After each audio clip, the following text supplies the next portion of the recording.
주말 사이 증시 변동성이 커졌습니다. 미국 고용지표 호조의 연내 금리 인상 가능성이 높아졌고 반도체 섹터가 크게 흔들리면서 투매로 이어졌는데요. 이 현상이 단기에 그칠지 본격적인 조정의 시작일지 전망이 엇갈립니다. 전략 세워보겠습니다. 레몬리서치 김민수 대표 나오셨습니다. 대표님 어서 오십시오. 안녕하십니까. 예, 상당히 걱정이 앞서는 아침인데요. 일단 금요일장 상황부터 좀 보면 나스닥이 4% 넘게 급락했는데 네. 굿뉴스가 물론 베리 배드 뉴스가 되긴 했지만 이렇게까지 하락할 상황이었나요? 어떻게 보셨습니까? 저도 보면서 놀랐습니다. 미국 시장이 그렇게 취약했나랄 정도로. 예. 근데 일단 무엇보다 그동안 많이 올랐던 반도체 중심으로 매물이 커졌다라는 쪽들이면 많이 올랐으니까라고 생각은 할 수 있겠는데 그 배경들에 대해서 보게 되면 조금 다르게 생각할 수도 있는 내용들은 많았다라고 봐야 될 것 같은데요. 첫 번째 고용지표 관련된 쪽들인데 내용들은 예상했던 것보다 비농업자 고용자 수가 2배 이상 증가했기 때문에 이것은 경기가 과열이고 그에 따라서 금리 인상을 해야 되겠다라는 쪽에 대한 시각들이 좀 더 커진다고 하더라도 내용들을 잘 보시게 되면은 일단 이번 주 금요일부터 월드컵이 이어집니다. 예. 그에 따라서 정부 고용이라든가 그리고 또 나오는 서비스 쪽들 그리고 또 음식료 쪽에서 나오는 단기 고용들 이런 쪽들이 다 같이 맞물리다 보니까 서프라이즈한 숫자가 나오기는 하는데 이게 수치적으로 그리고 또 추세적으로 강하게 들어올 것인가는 아직은 확인이 안 되는 그런 흐름이라고 봐야 될 것 같고요. 그런 가운데 또 어떻게 보면 수급의 쏠림에 조금 더 무게가 뒀다라고 하게 되면 스페이스X겠죠. 네. 이게 이번 주 상장이 되다 보니까 그에 따라서 미처 자금이 준비가 안 된 쪽들 같은 경우는 오히려 주식을 정리하고 그쪽에 대한 준비를 하는 과정 쪽에서 조금 그동안 많이 올라온 반도체를 정리를 했다는 판단도 있는데 뭐 개연성은 있다고 봐야 될 것 같습니다. 게다가 또 지금 구글의 물론 스페이스X도 공급이 늘어나다 보니까 시장에 더 증자를 하는 꼴이게 되겠죠. 네. 그런 쪽에서 구글도 증자를 하는데 잘 보시게 되면 스페이스X보다 훨씬 큰 규모입니다. 예, 그에 따른 이제 부담감도 있는데 또 메타까지 증자를 하겠다라는 쪽에 물론 회사는 부정을 했지만 네. 루머가 크다 보니까 나오는 흐름들도 같이 연결을 끼쳤다고 볼 수 있는데 이 내용들은 결국에는 아마 메모리 반도체가 워낙 비싸기 때문에 그에 따라서 인프라를 준비하는 과정 쪽에서 좀 더 금액을 늘릴 수밖에 없다는 쪽들은 일단 그 과정 쪽에서 나오는 증자를 통해서 이제 어떤 희석 효과가 좀 커진다. 이에 따른 부담감도 좀 있었다고 봅니다. 근데 가장 직접적인 원인은 지금은 다 이걸 가지고 직접적으로 주가가 하락하느냐라고 봤을 때 그보다는 아마 파생 쪽에 대한 흐름들이 더 강하게 격렬하게 반응을 했다라고 볼 수가 있는데 그게 이제 CTA 펀드라고 보통 얘기를 하는데 예. 빅스 지수 그러니까 즉 변동성 지표와 함께 같이 연동돼서 움직이는 흐름들인데 네. 빅스 지수가 거의 15, 16대까지 빠졌다가 그래서 20대까지 급하게 종가가 고가식으로 올라옵니다. 그렇게 되면 CTA 펀드는 반대로 한쪽으로 쏠렸던 쪽들이 오히려 주식 정리 그리고 또 풋옵션 매수 그리고 또 공매도 증가 이런 네. 쪽으로 나오기 시작하면서 강하게 들어오는 약간 파생 상품의 변화가 오히려 좀 시장을 강하게 이끌었다라고 보게 되면 결론적으로는 아마 이 내용들을 쭉 정리를 했었을 때 빅스 지수가 제일 중요하다고 봅니다. 그렇군요. 그만큼 변동성 지표가 계속 또 강하게 반등한다. 그러면 이게 작동되면서 시장을 누를 수밖에 없기 때문에 이게 안정되는 게 가장 우선이 아닐까 그렇게 바라보고 있습니다. 예. 그동안에 반도체주 워낙 빨리 오르고 또 많이 올라서 언젠가는 조정을 받을 거라고 예상을 했었지만 이렇게 네. 갑작스럽게 가파르게 내려갈 거라고는 좀 생각하기 어려웠거든요. 네. 이게 단기간에 걸친 어떤 숨고르기일지 아니면 이 현상이 계속해서 이제 이어지면서 조정으로 갈지 이게 좀 궁금한데 대표님 예상은 어떠신가요? 네, 일단 많이 올랐기 때문에 특히 저희가 얘기하는 마이크론 테크놀로지 같은 경우도 뭐 기대감도 있고 거기다가 또 실적이 바탕이 되고 하는 상황들이 되다 보니까 빠르게 오는 건 사실입니다. 네. 그런 상황 쪽에서 그러다 보니까 급하게 또 매물 나오는 과정들도 이어지는 건 맞겠다고 보고 있는데 막상 보고 있는 것 자체가 폭이 너무 커지다 보니까 조금 불안해서 눈길은 참 불안하다고 볼 수밖에 없는 상황들인데요. 네. 근데 이 상황 쪽에서 지금 큰 틀로 보게 되면 AI 하드웨어라고 볼 수가 있겠죠. 반도체 쪽 메모리 반도체부터 요즘엔 또 GPU와 CPU를 같이 이어가는 이제 가속기에 대한 기대감이 좀 크다 보니까 그와 관련된 연산 자격을 하는 CPU부터 그리고 또 전력 반도체 CPU라고 하는 CPO라고 하는 실리콘 포토닉스 이런 네. 모든 쪽들이 전력 반도체까지 이런 쪽들이 많이 올랐다가 나오는 과정들이다라고 볼 수는 있겠는데 하지만 이를 통해서 지금 업황이 그리고 또 사이클이 고점을 치고 그대로 이제 내려올 시기냐라고 봤을 때는 이는 아니다라고 봐야 될 것 같습니다.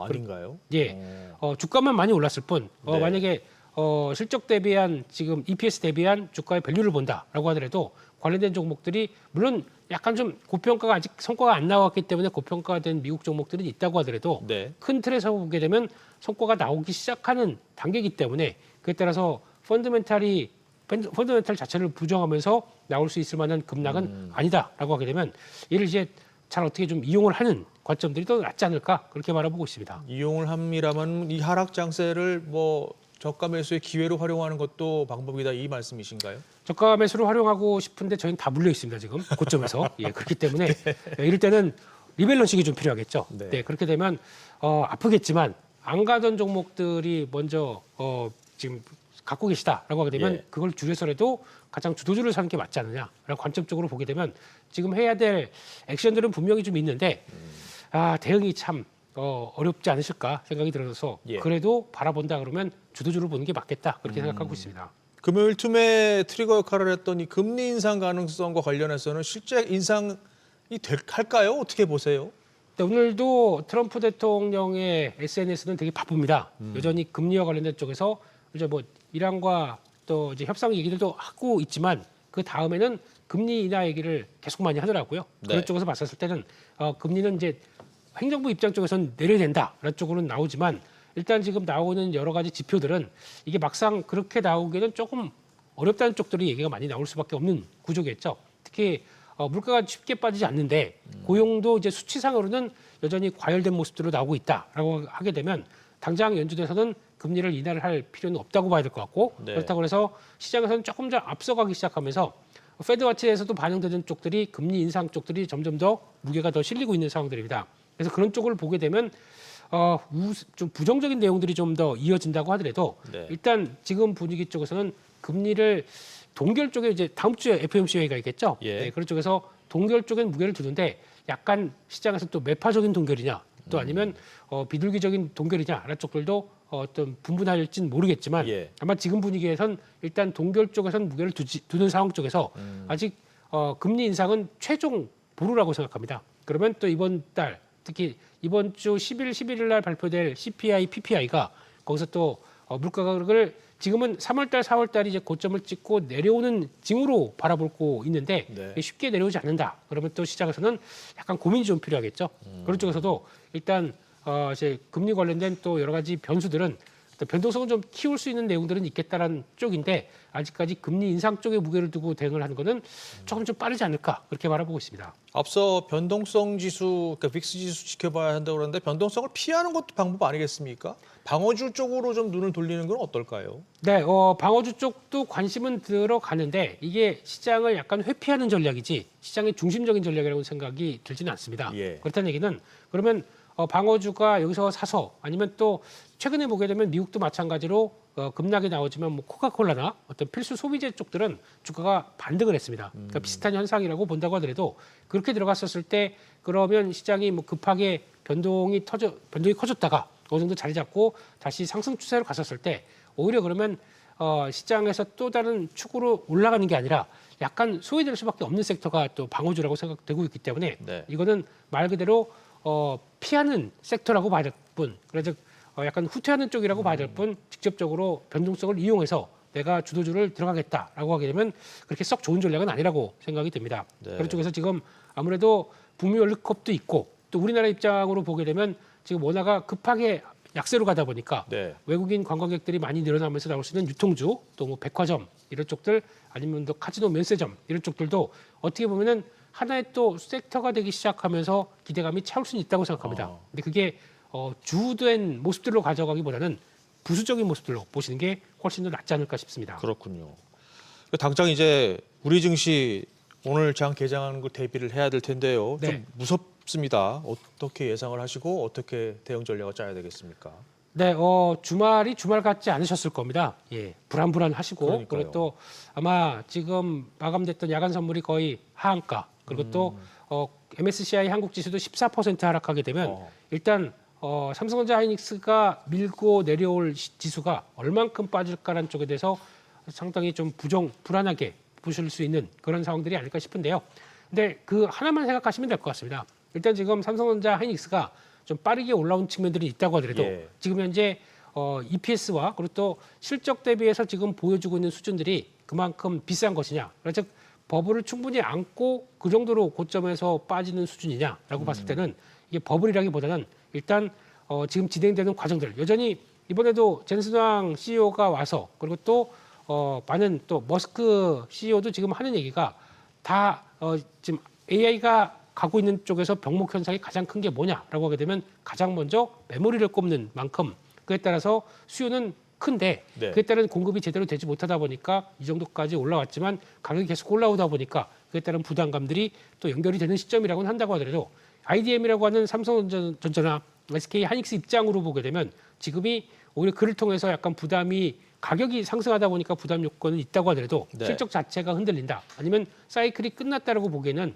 어렵다고 보고 있고요. 거기다가 이 메모리 반도체 사이클은 그래도 적어도 2028년까지는 그래도 공급 부족이 계속 될 수밖에 없다라는 쪽으로 보게 되면 적어도 내년은 열려 있다라고 바라봤을 때 예. 지금은 오히려 이렇게 급하게 하락하게 되면 뭐 어렵겠지만 네. 그래도 조금이라도 더 비중을 늘리는 게 가장 좋은 전략이라고 생각 들고 있습니다.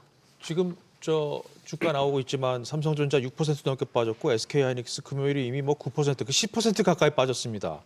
이 상황에서 오늘 더 떨어지면은 이거는 그러면 여전히 매수 기회로 봐야 되는 건지 아니면 조금 더 기다려 보는 게 맞는 건지 오늘 움직이는 게 맞을까요? 어떻게 움직여야 되겠습니까? 저라면 일단 반은 사볼 것 같습니다. 아, 네, 그게 중요한 게 현금이 좀 있어야 된다는 얘기겠죠. 네. 근데 그게 없으시게 되면 일단 앞서 말씀드렸던 것처럼 다른 종목들을 갖고 있었을 때 어떤 주도주가 아닌 쪽들을 갖고 있었을 때 그것도 물론 하락하겠죠. 네. 근데 어떤 쪽이 더 많이 빠르게 올라오겠느냐라고 하게 되면 여전히 주도주가 끌고 있는 장세에 포인트를 맞춘다. 그러면 빨리 하락한 만큼 또 빠르게 올라올 수도 있다고 생각합니다. 아. 그랬을 때는 다른 종목들을 줄여서 반도체 쪽을 늘려가는 게 훨씬 더 지금 트렌드에 맞는 전략이 아닌가 생각하고 있습니다. 그런데 환율이 지금 문제예요. 외국인 수급에도 이게 지금 상당히 영향을 미칠 텐데 이미 1,560원 선 넘어섰고 이러면 수급 쪽에서 좀 문제가 발생하지 않을까요? 어떻게 보세요?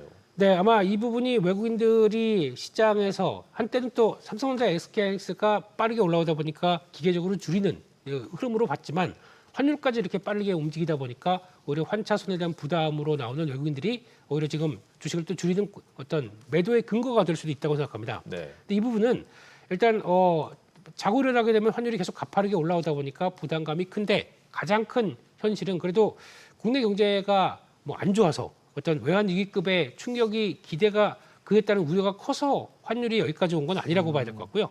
구조적인 여러 가지 문제들이 같이 이어지긴 하겠지만 이게 풀 수 없는 문제냐라고 하게 되면 그래도 좀 지나고 나게 되면 풀려가는 상황들이 되지 않을까 싶긴 한데 네. 그런 쪽에서 환율만 보고 시장에 대한 부정적인 현상으로 이에 따라서 전략을 바꾼다라는 쪽들은 아직은 그렇게 또 어떤 적극적인 전략의 하나의 변수로 보기는 좀 어렵다 이런 쪽으로 바라보고 있습니다. 그렇군요.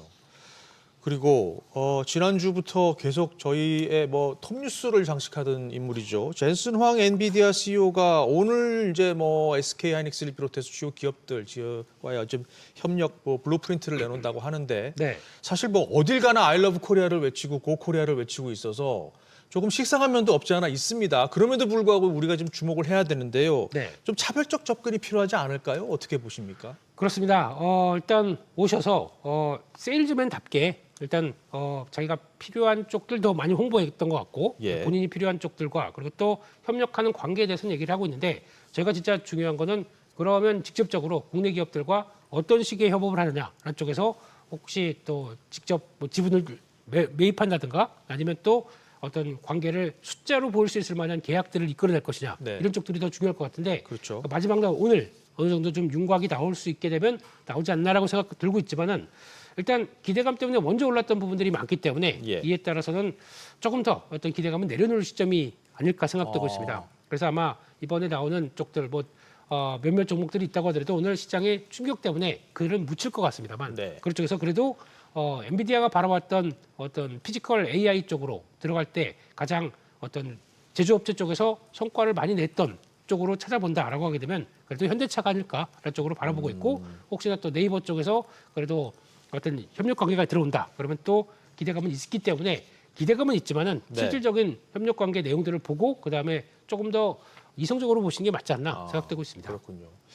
이 마지막 질문이 될 것 같은데요. 지금 코스피에 우리가 워낙 뭐 집중을 하다 보니까 지금 코스닥 움직임도 좀 볼 필요 있을 것 같습니다. 코스피 오를 때는 같이 못 가고 떨어질 때 같이 떨어지고 이 답답한데 네. 어떻게 전략을 세워야 되겠습니까? 네, 속이 많이 상합니다. 코스닥까지 저 상태까지 돼버리게 네. 되면요. 예, 그런 쪽에서 일단 같이 오늘 코스피와 함께 밀린다고 하더라도 약한 900에서 950선 정도는 또 중요한 지지권이 아닐까라고 바라보고 있는데 이제 문제는 빠르게 떨어진 만큼 또 빠르게 V자식으로 올라오겠느냐? 네. 그건 아직도 모르겠습니다. 그렇기 때문에 빠르게 회복하는 쪽들은 주도주가 맞다고 하게 되면 그쪽이 먼저가 아닐까 생각되고 있고 후발적인 모습들 쪽으로는 챙겨볼 필요가 있는데 가장 먼저는 코스피 주도주가 맞다라는 쪽으로 보셔야 될 것 같습니다. 알겠습니다. 자, 지금까지 레몬리서치 김민수 대표와 함께 증시 전략 세워봤습니다. 대표님 오늘 말씀 잘 들었습니다. 고맙습니다. 감사합니다.